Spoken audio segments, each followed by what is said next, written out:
ketika debitur kabur-kaburan, bahkan ada yang menjual, itu masuk ranah pidana dong Pak? Pidana. Dia tidak wan prestasi dan dia tidak sukarela, kita nggak boleh. Kita sangat concern hari ini kok masyarakat kita ini sangat tidak takut akan hukum. Ingatlah sebenarnya kembali lagi kami perusahaan pembiayaan tidak pernah terpikir untuk melakukan eksekusi. Ini terkait dengan eksekusi mungkin gini Pak, sebelum sampai ke eksekusi, kira-kira apa sih yang harus diketahui oleh debitur atau masyarakat bahwa ketika dia pinjam dari perusahaan pembiayaan atau dari leasing gitu ya, terus kesulitan ekonomi muncul, dia tiba-tiba jadi menunggak, nggak bisa bayar, apa sih Pak yang harus dilakukan oleh si debitur ini sebenarnya? Apakah datang ke perusahaan pembiayaan, akan dibantukah dengan misalnya restruktur atau reschedule, atau jangan-jangan malah ini ya, kalau saya dengar di publik kan kalau datang ke perusahaan pembiayaan malah disita atau kendaraan ditarik, lunasin dulu baru bisa pakai lagi. Nah, terkait dengan konsep itu gimana kira-kira Pak? Sebenarnya kembali lagi disita, dieksekusi, kembali lagi sebenarnya bagaimana sikap debitur ini sendiri. Yeah. Nah, debitur pada saat dia meminjam untuk beli kendaraan, dia pertama sudah harus masuk dalam alam bawah sadar, ini bukan kendaraan saya loh. Yeah. Walaupun BPKB dan STNK atas nama dia. Tapi saya cuman bayar DP yang tidak begitu besar, tapi dengan semangat saya sebagai debitur dan saya harus cicil tiap bulan, dan saya rawat kendaraan ini karena sudah diberikan kepercayaan lebih. Betul. Ada STNK dan BPKB atas nama si debitur itu sendiri, harusnya dalam bawah sadarnya ini belum lunas. Maka saya, kalau lunas itu kan saya dapat kwitansi. Betul. Kwitansi saya pegang, BPKB saya pegang, itu lunas. Betul. Tapi kalau belum lunas itu kan, di mana BPKB-nya? Oh ternyata masih ada di perusahaan pembiayaan. Yeah. Di mana kwitansi saya beli? Oh ternyata masih ada di perusahaan pembiayaan. Di mana faktur dari BPKB? Ada di perusahaan pembiayaan. Artinya yang saya pegang cuma STNK. STNK. STNK itu bukan bukti kepemilikan, walaupun di dalam STNK ada nama saya. Tapi STNK itu bukti surat tanda keterangan lunas untuk apa? Untuk dia bisa jalan di jalan. Terregistrasi. Karena jalan itu kan perlu dibangun, dibikin, dibuat oleh pemerintah. Nah itu kan harus bayar pajak jalanan. Betul. Nah, itulah STNK sebenarnya, surat tanda dia nomor kendaraan dan dia punya nomor, dia berhak untuk dibawa keluar rumah dan dibawa oleh si pemilik itu sendiri. Siapa si pemilik? Si debitur. Tapi debitur apa? Debitur yang berhutang. Maka namanya debitur. Debitur itu orang berhutang. Kalau enggak dia namanya konsumen. Betul. Nah, jadi masyarakat ini harus paham. Jangan seolah-olah kalau ada berita-berita di lapangan bahwa kita eksekusi, kita ambil kendaraannya karena kita kan juga perlu bayar hutang ke bank. Betul. Kita ini kan 85% ini utang dari bank. Nah, jadi sebenarnya kalau balik yang tadi Pak, solusi terbaik ketika saya udah bisa bayar 2 tahun nih Pak, atau setahun lah begitu, tiba-tiba kesulitan ekonomi sehingga menunggak tuh sebulan, 2 bulan. Nah kira-kira apa solusi bahwa supaya saya jangan jadi nakal seperti Bapak misalnya, datang ke perusahaan, komunikasi. Jadi kita ini bukan waktu lagi ngambil kredit terus udah gitu bawa mobil bayar cicilan tiap bulan. Kita nggak ada komunikasi sama perusahaannya. Siapa tahu ada promo-promo, siapa tahu ada loyalty program, siapa tahu ada macam-macam yang sebenarnya yang berhutang bisa mereferensikan juga kepada saudara, ambil sama situ aja karena kami dilayani dengan baik. Untuk dilayani dengan baik, komunikasi. Jangan misalnya debitur dia paham bukan tidak paham. Bahwa dia terlambat membayar. Dia paham bahwa dia akan dikunjungi debt collector. Betul. Mobilnya atau motornya udah dijual dulu. Nah, itu yang nggak boleh harusnya Pak. Ya itu kan nggak boleh. Harusnya datang ke perusahaan. Dijual dengan STNK only. BPKB kan pasti ditanya mana? Oh nanti dijanjikan. Nah itu STNK only. Itu kan nggak boleh, illegal sebenarnya. Karena dia sudah masuk terikat dalam satu perjanjian. Perjanjian pembiayaan yang dibiayain yang dia belum lunas bayarnya. Nah kalau dia nggak mampu, dia harusnya selesai balikin ke perusahaan pembiayaan, dan pembiayaan dengan adanya akte jaminan fidusia tidak bisa serta-merta menjual kendaraan tersebut. Harus ditawarkan melalui proses lelang. Dan melalui proses lelang itu tidak bisa segera. Kalau hari ini diserahkan, kami harus taruh dulu di tempat kami, 2 minggu kemudian baru dilelang. Diberikan kesempatan sama si calon atau debiturnya, Anda masih mau lunasin nggak ini? Jadi kami tidak serta-merta walaupun sudah dieksekusi, tidak kita jual begitu saja, kita ngikutin undang-undang. Nah jadi kadang-kadang saya bersedih Pak, kita ngikutin undang-undang, kita ngikutin peraturan, tapi masyarakatnya pada saat dia mau dieksekusi nggak mau. Pada saat dia mau dieksekusi, dia merasa itu milik dia. Pada saat mau dieksekusi, dia bilang katanya, mohon maaf, motor mobilnya sudah saya gadaikan dan saya jual. Ini banyak masyarakat perlu diedukasi. Dan juga perlu kita sampaikan kepada aparat penegak hukum, yang seringkali sekarang terjadi debat kusir di sosial media. Bahwa nggak bisa dong perusahaan pembiayaan langsung eksekusi. Padahal kita ada undang-undang fidusia. Kan di undang-undang fidusia sudah ada putusan MK yang menyampaikan, putusan MK nomor 18 tahun 2019 menyampaikan bahwa kalau debitur mau dieksekusi, dia tidak merasakan prestasi loh, dan dieksekusi itu nggak boleh karena katanya ada kata sukarela. Dia tidak wan prestasi dan dia tidak sukarela, kita nggak boleh katanya. Nah ini terjadi benturan di lapangan karena kita seringkali harus mencari kendaraan kita yang tidak dibayar dan tidak mau bayar, sementara bagaimana kita bisa mendapat kendaraan ini karena debiturnya sudah macet dan nggak bayar dan tidak komunikasi. Bahkan di pihak debitur nih sekarang ada yang punya buruk sangka mengatakan bahwa kami baru boleh disebut macet nggak bayar cicilan kalau sudah 6 bulan lewat, karena itu kolektibilitas kita, laporan kita kepada pengawas, itu laporan kita yang dibagi 0 hari adalah kreditnya lancar. 1 sampai 90 dalam perhatian khusus hari, betul. Keterlambatan. 121 hari sampai dengan 180 itu dalam keadaan ragu-ragu, di atas 180 hari macet. Nah, bukan banyak orang yang baca di peraturan POJK-nya macet itu kan di atas 180 hari. Di atas 6 bulan itu adalah laporan saya kepada regulator. Kami perusahaan di bawah OJK. Ada peraturan yang harus tunduk kami. Cara melaporkan nasabah kita ini, apakah dia lancar bayar 0 hari, itu kan pasti dikasih pinjaman. Atau dia terlambat 1 hari karena bukan kesalahan dia, bisa saja. Atau beberapa hari. Atau yang sampai dengan dia dianggap macetnya juga sudah berbulan-bulan, ya mohon maaf. Terlebih yang tadi Bapak bilang, ketika debitur kabur-kaburan, bahkan ada yang menjual, itu masuk ranah pidana dong Pak? Pidana, karena di Undang-Undang Fidusia sendiri pasal 35, debitur tidak boleh memberikan keterangan menyesatkan.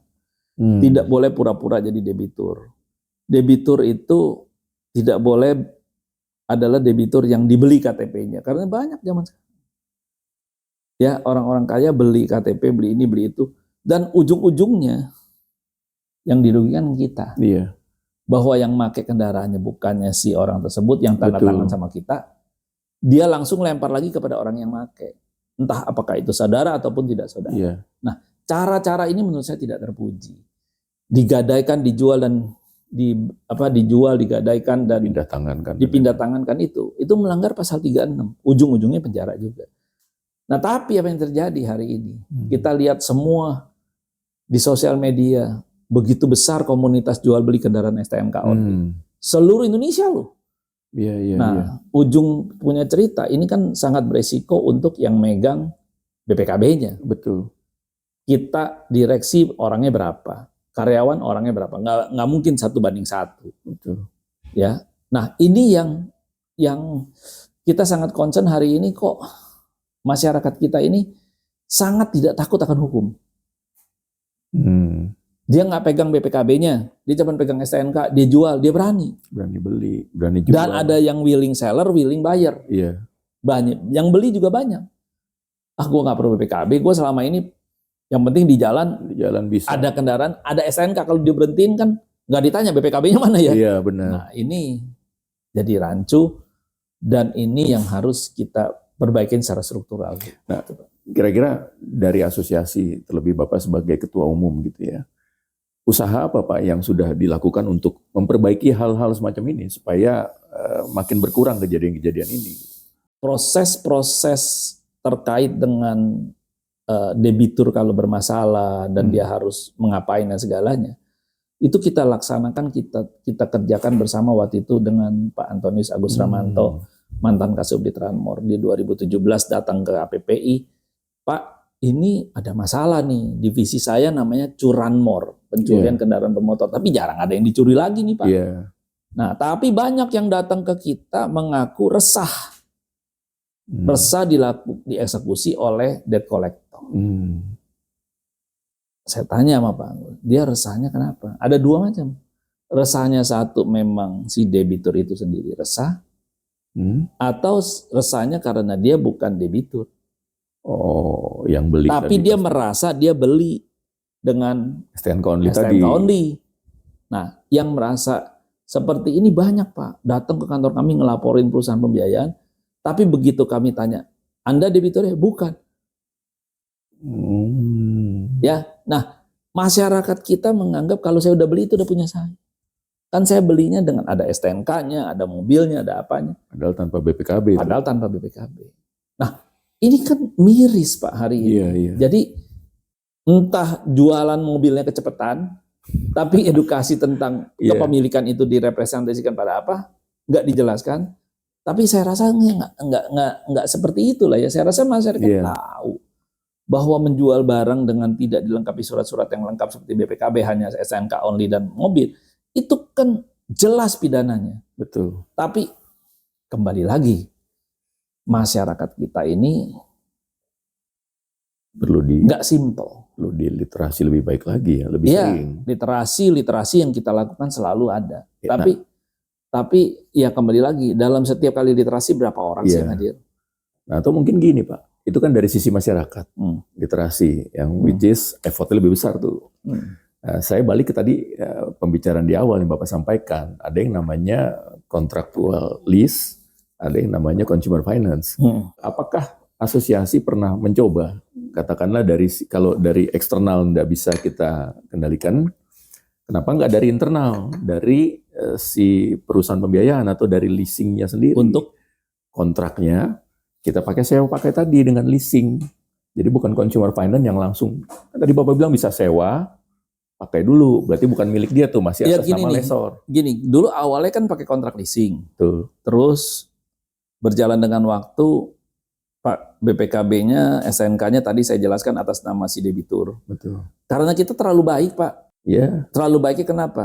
Karena kita tahu kalau pakai nama perusahaan pembiayaan, satu, dia keberatan bisa orang mau beli kendaraan pakai namanya bukan nama dia. Nggak ada prestis. Nggak keren, nggak ada prestis. Dan waktu itu kita kan juga salah satunya biaya balik nama mahal pada saat nanti selesai. Tapi ternyata berjalan dengan waktu, kok makin hari berganti, bulan berganti, tahun berganti, malah ini dijadikan kesempatan buat yang nakal-nakal. Karena dia bilang ini punya saya. Udah lupa tuh dia bahwa dia beli kendaraan itu pakai utang. Betul. Beda kalau dia beli dulu kendaraannya baru dia jaminin loh. 99% atau hampir 100% semuanya cuman punya DP-nya kecil. Kita yang lunasin. Betul. Udah kita kasih atas nama dia. Nah tadi Pak Andrian tanyakan, kenapa nggak pakai kontrak leasing aja? Iya, dari internal dari perusahaan. Nah, karena kita sudah lama dan bisa percaya sama undang-undang fidusia, bahwa kalau debitur dulu misalnya gagal bayar, uang prestasi, kita bisa eksekusi. Karena tuh Pak Andrian gini, di sertifikat fidusia itu, di pembukaannya atau sertifikat itu ada tulisan demi keadilan dan untuk atas nama ketuhanan yang Maha Esa. Betul. Itu bunyinya keputusan pengadilan sama.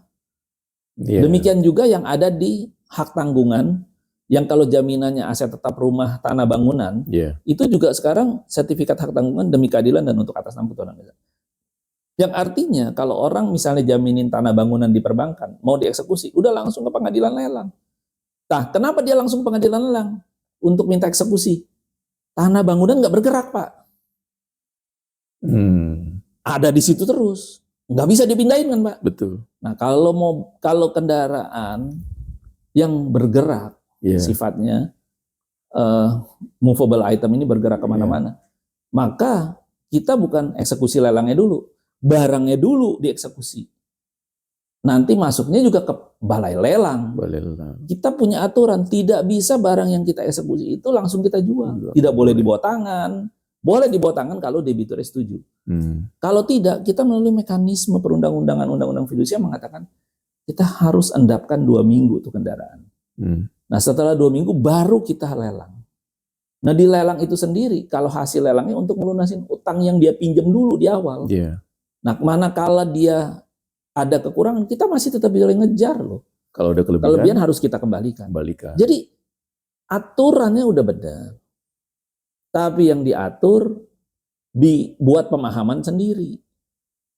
Bahkan dengan adanya keputusan MK nomor 18 tahun 2019 yang menyatakan bahwa harus ada bukti wan prestasi dan harus ada sukarela.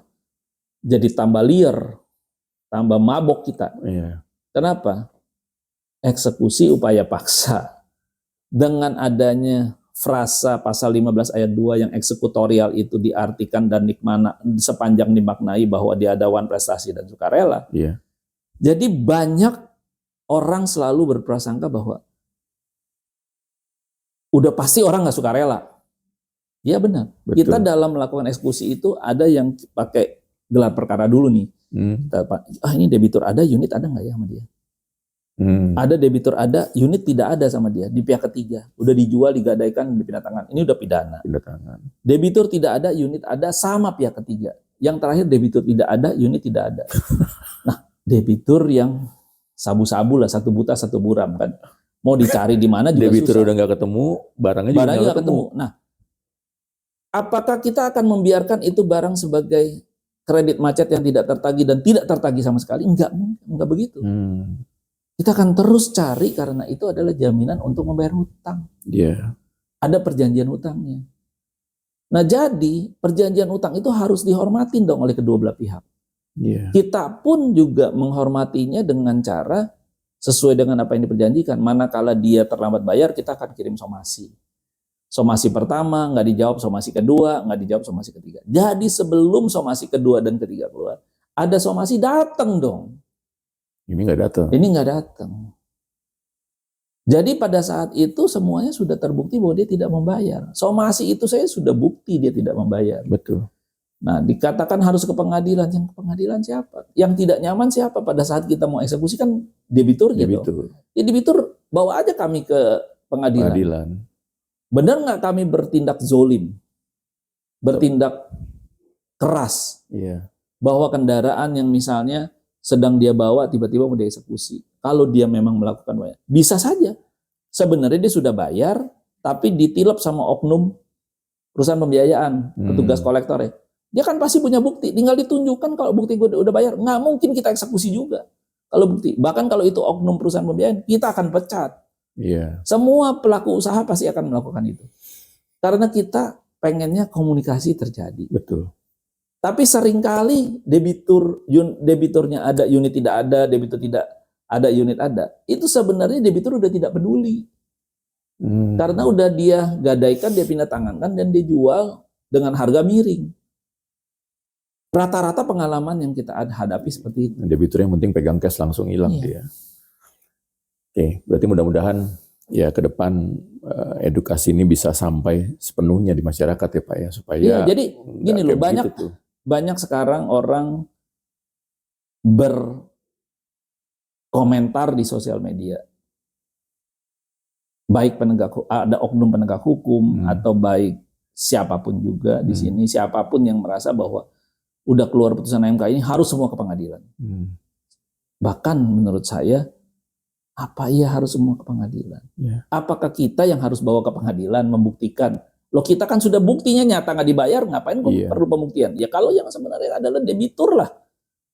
Kalau di pasal 30 Undang-Undang Fidusia, debitur tidak membayar, dia wajib menyerahkan. Nggak usah baca tentang eksekusi dulu deh. Dia harus punya kewajiban menyerahkan. Di pasal 23, dia tidak boleh memindatangankan tanpa persetujuan. Ada aturan-aturan, kita jangan baca pasal 15 ayat 2-nya. Dan bahkan ada lagi yang mengatakan kita tidak boleh eksekusi karena ada peraturan POJK 22 tahun 2023 yang katanya penagihan itu bukan eksekusi. Nah, karena baca pasal POJK 22 2023 itu adalah menjelaskan penagihan, orang perpikirannya kalau penagihannya nagih doang kerjanya. Padahal dalam penjelasan pasal itu penagihan itu adalah menagih dan atau eksekusi. Ada penjelasannya, tapi nggak dibaca. Ada lagi, nggak boleh berkunjung ini dari antara sebelum jam 8 sampai jam 8 malam. Nggak boleh hari Minggu. Nggak boleh hari Minggu.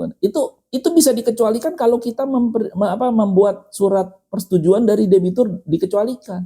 Tidak semuanya. Tidak boleh. Jadi banyak jadi rancuh. Ya, setiap peraturan itu dibacanya hanya beberapa pasal-pasalnya aja, tidak secara menyeluruh.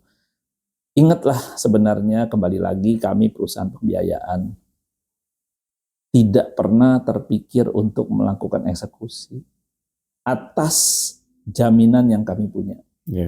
Karena kalau ujungnya sampai eksekusi itu terjadi, pun kami tidak bisa mendapatkan pembayaran cicilan dengan penuh atas hutangnya. Di lelang pun 90% ke atas, kita pasti tidak akan mengalami untung dan lebih untuk menutupi hutangnya. Benar. Kalaupun ada, toh kita wajib mengembalikan. Jadi, ayo dong, saya himbau kepada masyarakat. Kami ini memberikan fasilitas pinjaman. Kami ingin juga masyarakat punya kendaraan, karena kita konteksnya kendaraan. Bicaranya, padahal ada pembiayaan alat berat dan lain-lain, kendaraan motor ataupun mobil baru maupun bekas. Kami memberikan pinjaman dengan harapan masyarakat dapat melakukan atau debitur bisa membayar pinjamannya dengan tertib. Kita paham ada masa-masa sulit, nggak bisa bayar cicilan. Jangan dibiarkan somasi perusahaan pembiayaan. Jangan kabur, jangan menghilang. Datang. Komunikasi. Jadilah debitur yang beretikat baik. Datang. Menjelaskan, boleh nggak saya minta penundaan bayar cicilan? Boleh nggak cicilan saya yang sekian, saya bayarnya setengah dulu?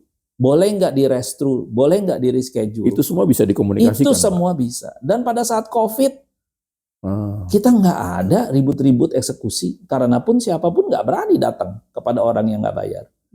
Tapi semua dilakukan komunikasi itu dengan tatap muka. Kita bertanya gini gitu. Dan debitur kita restru. Semuanya aman.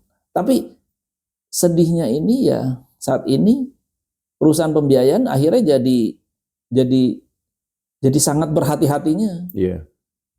Cukup berhati-hati. Karena kenapa? Ya udah kita ngasih pinjam duit, kadang duit kita 90%, 10%-nya di sana. Kita jadi yang buruk, kita seolah-olah membawa debt collector melakukan intimidasi dengan kekeras pengancaman dan segalanya. Itu kan hanya oknum-oknum yang mungkin aksesnya berlebihan, tapi kita punya berapa juta kontak, 13-14 juta kontrak. Berapa banyak kejadian di lapangan yang mungkin dikatakan debt collector ini meresahkan. Malah kita mengatakan debitur atau pihak ketiga juga meresahkan. Diajak ngomong baik-baik, ditanya bahwa BPKB-nya di mana? Kan ada di kita pastinya. Nah, buktikan kalau BPKB Mas ada di Bapak Ibu. Kalau nggak bisa, buktikan kalau Bapak Ibu ini bukan debitur kami. Buktikan kalau Bapak Ibu ini tidak telat bayar. Kan buktikan doang kalau diajak ngomong. Tapi kadang-kadang udah lebih galak, diberhentiin. Iya. Teriak-teriak. Petugas teriak-teriak. Tapi ujungnya jadi terjadi ribut. Debt collector kita mungkin emosional juga. Nah, hindari debt collector dengan membayar cicilan tepat waktu. Manakala nggak bisa bayar, hindari debt collector dengan mendatangi perusahaan pembiayaan. Ya sudah, diskusi, ajak ngomong. Jadi jangan kabur, datang, jangan dijual pula. Iya. Kalau misalnya yang datang beramai-ramai, bilang aja saya mau bicara sama satu orang. Untuk menagih, dia harus menunjukkan